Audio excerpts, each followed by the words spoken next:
Off the Record is a show from 88.1 WKNC in which DJs talk with artists about everything from their music to upcoming tours to former bandmates' birthdays.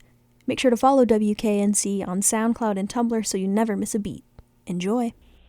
This is DJ Beowvlf live from the WKNC HD2 studio, talking with Brittany from Delta Rae, who will be 2019's headliner of Packapalooza. I want to thank you, Brittany, for being so kind as to take time out of your day and speak with me to talk a little bit about you and your musical endeavors, and also for just coming to enrich the NC State community. So once again, thank you very much for being here. Oh my gosh, thank you. Thank you for having us, and we can't wait. So I'm sure you know better than most of the NC State audience, when is Packapalooza? Packapalooza is this Saturday, August 24th, and we've been looking forward to this for a really long time. It's our first time playing back in the Triangle for a while, and we love that we're going to celebrate with all of the students coming back to school. It's going to be so fun. How did you land this gig? Because I imagine NC State probably booked this like way in advance. Yes. Well, that's actually a really good question, and I feel like I should know the answer better. I like to think that it's because we just say party with our music, and that's why they were like, oh, we got to get Delta Rae. But I also think it might have something to do with the fact that we know a lot of folks in the NC State community, and having been a band from Durham, North Carolina, and lived there for 10 years, I don't know, maybe it's just a hometown vibe that they wanted to put out, and so we're honored that we get to do it. Yeah, we're definitely very excited. I know that WKNC will be there, not covering, but we're definitely excited to participate. We do a lot of musical things both on and off campus, so being able to go to an on-campus musical event and not be the ones working and stressed out of our minds, we're like super stoked for this show. Amazing. Yeah, so considering you guys are from Durham, what's it like, I guess, saying being a band for 10 years, being from Durham, what's it like going from starting as like a small local artist and now being able to play like larger national shows and it like a university funded festival? Yeah, it's so incredible. It's still a total dream, and I pinch myself frequently that this is my life. But no, I mean, we started out playing free pop-up shows with acoustic guitars at Loco Pops and the Durham Farmers Market. Mm-hmm. And that's actually cute. Like I can imagine like a farmers market date. That's adorable. Oh my gosh. I mean, we were fine, but we were raw, we were unpolished, we were just throwing ourselves into it, fresh out of college ourselves, and Durham was the perfect place to start a band because it was a small town that loved music, and it still is such a thriving music scene in Durham and Raleigh. And, you know, I think that we always hoped that we would tour nationally, but it took, I think it took those kind of massive tours and actually going internationally and playing huge festivals to now when we come back and we see the fans that, you know, met us for the first time at Loco Pops or the Farmers Market, and they're still with us, that's where it's kind of like, oh my gosh, this is full circle, this is humbling, and this is our dream coming true every day. So it's crazy. And if anybody out there is trying to make it in music, do not give up. You're going to be in that club scene for a long time, but it's slow and steady, and it's awesome if you stick with it. Well, let's go ahead and give the audience who will be listening to this podcast a little bit more inspiration. Now that you are, should I say, seasoned professionals of the music industry, what are things that have changed for you in terms of your performance experience, / what can the audience expect to get out of your headlining show at Packapalooza? I love this question because it reminds me just of like being a performer is a microcosm of just being a human being. But I feel like from the time that we started this band, you know, there was a lot of anxiety. It's like, I want to be good, and I want people to know who we are, and I want our albums to do well. And we've been signed to 2 labels in our career, and we just went independent. We announced it on July 1st of this Congratulations. year. Thank you. And it's our fans, we took a leap of faith, and our fans have caught us in such an insane way that, it goes to show that success isn't, careful what you wish for. You might think that success in the music industry is getting signed, and that's actually when the work begins. It's not when it ends. And it's always a struggle to stay above the noise. The thing about us is that we are a family. It's me and my 2 brothers, and we're best friends. I've known the other singer, Liz, the other female singer, since I was 7 years old. And we do, at this point in our careers, our show is our meditation. It is like where we get up to go live our best life. So we're no holds barred. It's like an out-of-body experience. I love to hear that.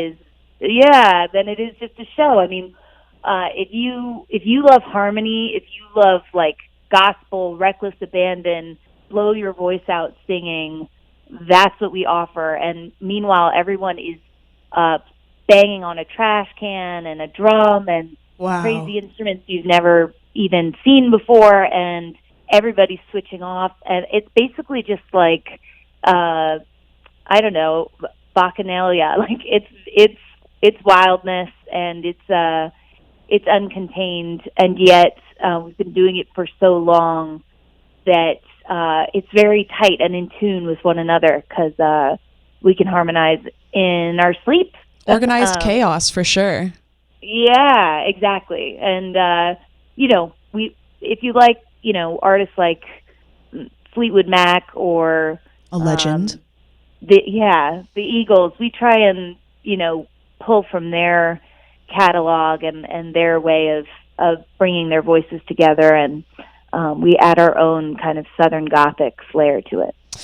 This may be perhaps a conflict of interest, but being that you're a local musician and got your start in the local music scene, ever heard of a local band called Retro Candy? Not a conflict of interest. They're not my band. I'm not in them whatsoever, but like, I feel like y'all would vibe really well. I'm actually so grateful that you're telling me, and I'm writing their name down, because I actually run our social media, which is hilarious, because I'm the worst at the internet or anything in general having to do with being aware of what's going on. You don't hear much of that these days. Well, it's I feel like I'm like an anachronism. But she's not like other girls. She's way less capable. She's unplugged. Getting likes. Yeah, exactly. I wish. In my dream world I am. But no, I will answer your message if you message us on Instagram, because I just like being in touch. It's my letter system. No, but honestly, thank you. Tell me the name one more time. Retro, as in like retroactive, and then candy. Sure. Retro Candy. Hey. Yeah. I think they'd be right up your alley. I'm coming for you. Yes. Yeah. I'm going to send them this podcast. They actually just came through WKNC a little while ago, and we're like, we love local music, but we don't know who else to get in contact with. There you go. Well, that's exactly, I'm glad I'm not alone actually in feeling that way, because that's the story of my life. Which actually, it's hard when you're in it. Like, you don't really lift your head up that often to look around, because it's just it's a grind, and you're in the grind. So absolutely. I feel their pain. Well, that actually kind of leads me into my next question. As I'm sure you're aware, I mean, even the most unplugged person, just rehashing that joke, even the most unplugged person is aware of mainstream trends in both music and pop culture. And there is like a strong leaning towards like hip hop, rap, trap, and things like that. And that's just like really what's popular at the moment. And of course, the South still has their roots in, like you said, gospel and more like rock and roll type things, just to kind of generalize. Being that you are a band that stays true to those Southern roots, how do you make your own space in this mainstream industry that leans away from what you're making?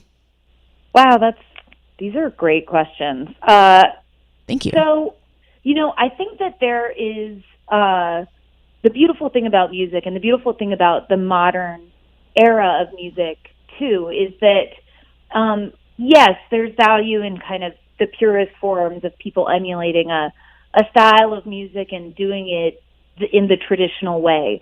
But the real gold, I think, of our generation is the way that we are pulling from every type of influence and combining them in with abandon. And I think that we actually are totally influenced by hip hop, and that's a huge factor in our listening life. And I love to dance, so I'm that's super valid. I might not be plugged in on the internet, but when I'm out in the world, that is the type of sound that I'm seeking out. Something that we've actually done on this upcoming record we have coming out is we have performed using live instruments, but passing them through kind of unusual post processes like amplifiers and synthesizers. That is a very modern way of creating music. Yeah, but we live performed it, on an instrument. So it didn't happen in a digital space. It happened as and so, that is one way where you can have both. You can still have an organic feeling oh my gosh, this is a living, breathing track, but you're pulling from these, inspiring, innovating genres that are totally outside, Southern Gothic, Americana, folk, gospel, whatever. I don't even know what genre we are, so I never want to limit us. And exactly, so limiting. They're so limiting, and it's so unhelpful at the point at which I ask people what music they like, and 9 times out of 10, people say, I like everything. And then they might say the one exception. Yeah, the one exception. And that's so funny, because then I'm like, really? That's what you don't like? Do you like this? And they're like, oh, well, I love that. And I'm like, okay, well, that's exactly the genre you just said you didn't like, but that's how I categorize it, and you categorize it differently, clearly, in your mind. And so what are we even doing? What are we even talking about?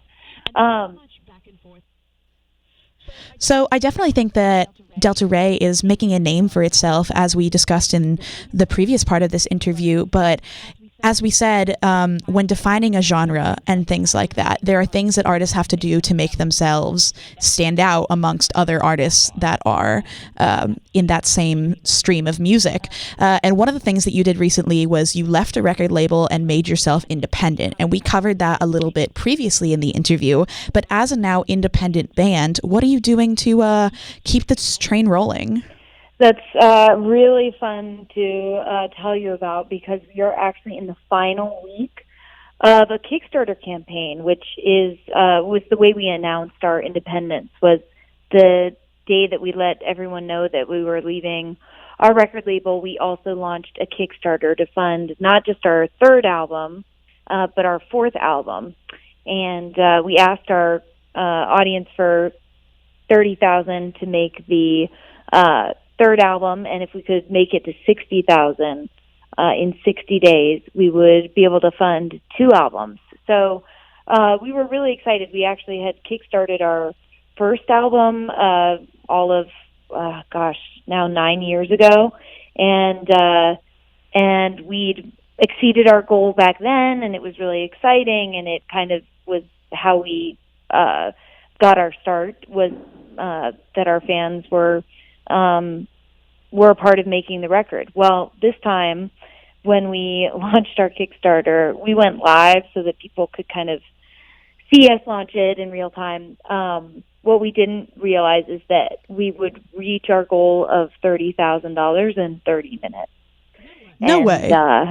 Then we reached our goal of $60,000 in 60 minutes. And as of right now... Holy crap.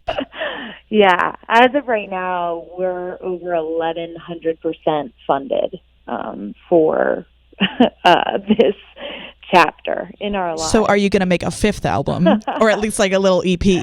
So the exciting news is now we're making our 2 albums, which we're calling The Light and the Dark, and they'll capture kind of the 2 sides of Delta Rae. One that's the folk pop Americana with lots of big soulful gospel harmonies, and captures the sultry summer southern sound. And then The Dark will be our witchy, raw southern gothic album. And beyond that, we'll also do a live album. We're about to announce potential for an acoustic album and a holiday album. And the most exciting to me, beyond these next 2 LPs, is also a potential for a Southern Gothic musical that will be kind of a mixture of our song "Bottom of the River" and the movie "Oh Brother, Where Art Thou," and that's already kind of in creative process. But if we can reach our stretch goals, we will record it, and we'll even put it on as a full production. So we have got a lot of exciting stuff in the works, but I think in terms of what we thought might happen if we went independent, we've kind of blown that idea out of the water. Our fans have blown our minds. So we're having a truly, you have a dedicated experience. fan base that is beyond generous and exciting. Yeah, it's insane. Our fans are, we call them the Delta Rae diehards, and they sick. And they are incredible. And the biggest gift, honestly, has been how the number of people backing us, and also just the anecdotes, the personal anecdotes about our music. It's like I keep feeling like I'm like at my own funeral, where people are saying the sweetest things about me. And man, I'm that could be a song on The Dark. I know, right? It kind of already is. Nice. Certainly a lot of songs about death will be on The Dark, but we have a way of making those songs about death even a little bit hopeful. So don't worry. It's a yin and yang. There's always a little bit of light in the dark and a little dark. Worst case scenario, if a fan listening in gets just far too depressed listening to The Dark, they'll have the light to tune into and That's just the whole uplift thing. Their spirits. You don't give the dark without an antidote. An antidote, but you can't have the light without the dark either. So, so are the albums going to be, I guess, sequential, as in, like, will one cohesively lead into the next? Like, I guess my idea is, could you listen to both of them straight through?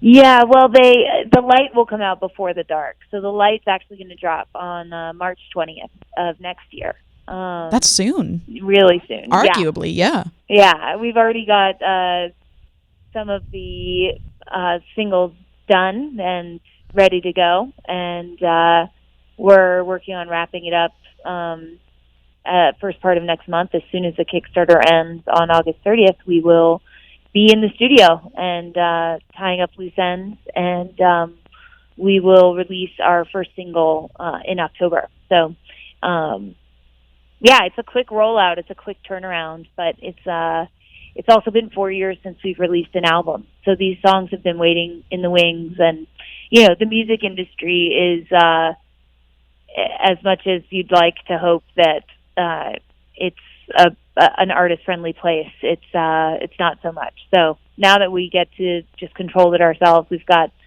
to open the floodgates and let loose some of this music we've been holding on to. I guess my follow-up question for that would be, do you guys ever stop? Do you ever get a break? And if not, how do you keep your head screwed on tight? It's funny. You want to do what you love, right? Like, that's the dream. But they say if you do what you love, you never work a day in your life. And then the reality is that you work every day. Absolutely. You love it so much. And Delta Rae is our baby. Like, we just I do feel like I would argue that the baby's all grown up now. Like, you're in the teenage stages for sure. You'd hope, but you never really get to take your hands off the wheel, and you shouldn't. There's never going to be anybody who you get to hand it off to who's going to care about it the same way you do. So, of course, it's a privilege to, do what we do and create what we create and connect with people the way that we do.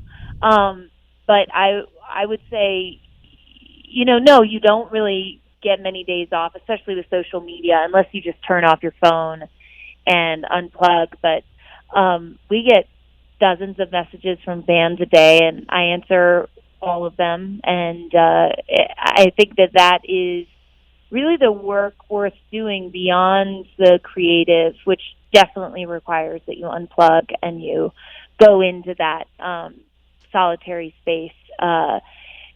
Then it's really a matter of making sure that the music reaches people, and once it does, that they feel bonded to it, and that they know that the person on the other end who's creating the music cares how it's being received and cares about the people listening. Because I find that that's been just a huge gift in my life, is getting to know the people who resonate with the music that we make. I feel like that's what life is kind of all about, is not only being able to pull something out of the kind of creative source space and bring it into the world, but then as a performer, I love to see the reaction and to see how it impacts people. So, yeah, I'm out on a farm in the middle of the Durham countryside before our show on this Saturday. Yeah. And so I guess this is a little bit of a respite. I built a dozen compost piles and plucked some figs right off the tree. And that sounds lovely. Yeah. Had a shower with some ducks waddling around my feet. So there are days, certainly, it's like little bathtub ducks, but come to life. Come to life, exactly. I don't think I'd be able to have moments like this if I had a different job and wasn't able to travel and see friends and family in this way. So, it's a balance. It's certainly a balance. If you don't make time for yourself and to rejuvenate, watch out. You will burn out real quick. Burnout is definitely something that I'm pretty sure most college students are aware. And if they're freshmen and haven't really started their college experience yet, they will know soon enough. Bless their hearts. Bless their tiny little baby freshman hearts. So in the spirit of freshmen, kind of coming up and things like that, what are some goals that you have for Delta Rae going forward? Now that you, of course, have mentioned your third and fourth albums, a potential concept album musical going on, what are other things that you look forward to doing that you haven't done or even started yet? Well, we're an ambitious group, and I think that we, beyond creating the music and recording, we have big ideas around a stage show, and not just any concert, but, we imagine an immersive performance experience for our fans. It already kind of feels that way. We really we'll go out into the crowd and sing a song, and we built a haunted chapel in Nashville last year. Wow. That had animated windows that kind of set you in the middle of a storm, during our song Chasing Twisters, or, lit up with flames during our song Fire. And, we just kind of themed the experience around the music you were hearing. And I think we'd love to continue to dive into that. Making magic for people is really beyond. Well, I think music is magic. I think it's magic without any kind of trick. How do I know that this song is going to give you goosebumps? How do I elicit that response in my audience just by embodying this lyric and this harmony? That's magic to me. That human response is so powerful and innate. So I think we want to just explore how to make that even bigger and more transformative and more transcendent. And that's always the goal. So we're going bigger and better with every tour. And so when we go out with our album Delight next year, we'll find a way to make it feel like the light. It'll sound like the light. It'll feel like the light. And similarly, when the dark comes, watch out. It's going to be scary. It's going to be witchy. Bring back the haunted chapel for that one. Yeah, right? Well, that's the whole idea with the musical, too, is not just a thing you'd see on a stage, but something you'd walk into an old abandoned church, and the whole thing would start to unfold around you. So that is the dream. The dream is just to keep going, to keep growing, and to reach more places. I mean, we've traveled to the Middle East and Australia, Europe a number of times, down to Mexico, and we've been all over, even to Africa. But I think we would love to do that more and keep bringing our music to more people, and keep having people share it. I think when you create music that resonates with people, the best compliment you ever get is people sharing it with their loved ones and friends. That means it really worked. When they can't contain it and need it to go beyond themselves. So that's the goal. Always. Do you find that when music. I apologize for interrupting you just there. My next question would be, do you find that when traveling across the world and things, do you get like a good feedback from people outside your home country? I'd be very interested to hear more about your fan interactions like on other continents. Yeah, I mean, I think that it's been pretty exciting to see people's reactions in Europe. You know, in Germany and the Netherlands and the UK. It was really nerve-wracking to perform these songs because you also get the feedback of like, oh, they're going to react this way. Don't be surprised if they do this. And the reality was there's so much passion, and especially anybody who shows up at a show like that has either heard of you before or is a music connoisseur, you know, is saying like, I want to go out to the club and basically find what's going on underground and experience something new. Experience it. Yeah. So that was amazing. And we've garnered a lot of diehard fans that way. And we played Byron's Bay Blues Fest in Australia. And I mean, they were a rowdy crowd, so fun. Still have people, you know, keeping up with us from there, even though that was a number of years ago. And we played naval bases in the Middle East and Africa. And, you know, that was a unique experience for a number of reasons. But we got to experience a totally different lifestyle and culture. And then also now when people come back home from their deployment, we get to see them back on American soil. And that's been really special and powerful, and a lot of really cool bonds, lifelong bonds. So it's like I said, like we're just so privileged that this is what we get to do. And I think that, you know, as a Southern band, we bring a really strong message of empowerment and equality and all of that with us wherever we go. And you have to have that Southern hospitality with you. Yeah, you do, and you also have to kind of let people know that we're defining the South with what we love about the South, and I think that that's a powerful thing. And if you can bring that beyond your borders, you're an ambassador. So we try and be a good one.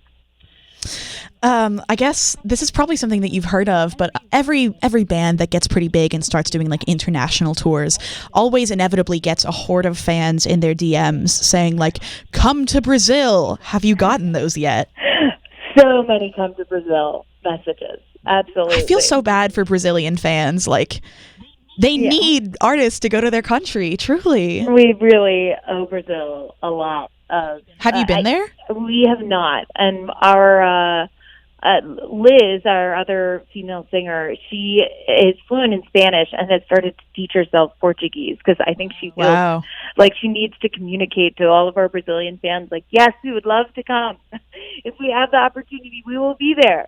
So, no, we haven't been to Brazil yet. But bless everybody in Brazil international tours on your us. own. They're if not, how do you attempt to undertake this task? They are a resilient populace. Yeah, I mean, I would say for anybody who's trying to get into the music industry, it is really important that you have a strategy if you're going to start going international, because it's expensive. And if you're a single artist, you can do it much more easily because you can find the cheap flights and you can, leave at a moment's notice potentially and jump on bills or, play club shows. But when you're a 6-piece or 7-piece act like we are with a little bit of a crew, rolling out international shows is extremely expensive. So we at this point need not only, anchor dates is what you call them, when you've got a show that basically is like sponsors you to get out to Australia or the UK. But then you need a radio strategy. You need some incentive to keep those roots watered and growing. Otherwise, you just start from scratch every couple of years where you go back and nobody's ever heard of you again because it's been a couple of years since you released a record, and you don't we went up to New York probably once a month for 8 months when we were starting the band just to get a toehold in New York. And you can't do that with the UK unless you're made of money. So exactly. That's unless you're releasing a song to radio and have some kind of strategy around, we're going to do this festival, and then in 6 months or 4 months, we're going to come back and we're going to do this other show. And that way you start to build. So that's definitely on our minds. It may be that the Light and the Dark are released as a double album in the UK, and we kind of take our time building the strategy around that. But it's a good question because it's totally on our mind. Absolutely. It's definitely something that your international fans can look forward to. Not one album, not two, but potentially a double album and another tour. There's so much going on for Delta Rae fans. And I guess for a closing statement in this podcast, what are some final things that you'd like to say to your fans, potentially NC State students, your fans who are musicians hoping to get into the industry themselves, and just those who are looking forward to hear what's coming next for Delta Rae? Well, I'm so excited about Packapalooza and seeing everybody at NC State on Saturday. I am really excited that y'all are going back to school, and I hope that everyone's feeling that anticipation. And I think I would say for just thinking about it, my brothers went to school together so that they could keep making music, and I graduated school early so that I come out and join the band, and Liz left her, international travels to come join the band, and we've all known each other forever. So the bonds that you're building right now, going back to school, NC State students, could be the ones that kind of define life moving forward. And it doesn't have to just feel like work. It can feel really fun and exciting. And so I'm excited for all that potential and to celebrate with everybody. And our hometown fans who are all coming out to see the show, we love you so much, and we're going to be celebrating in a huge way with all of the incredible things that have happened in the last few months for us. And we'll have some exciting announcements, too, at the show, so be on the lookout for those. And, if you haven't heard us before and you're wondering whether or not you should come, you should come. It's going to be so much energy.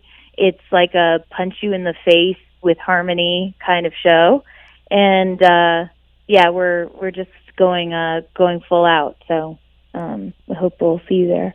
Well, NC State and the broader North Carolina region are beyond honored and excited to have you play this event and just be from North Carolina and represent us to the extent that you do.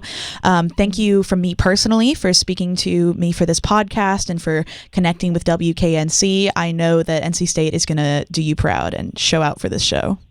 Yeah, we're so excited. We've never been disappointed by a North Carolina show, and it's good. And you never will. We never will. Hard fact. Right. Once again, thank you so much for talking to me. I personally will be there on Saturday and can't wait to see you guys play. Excellent. Well, thank you so much for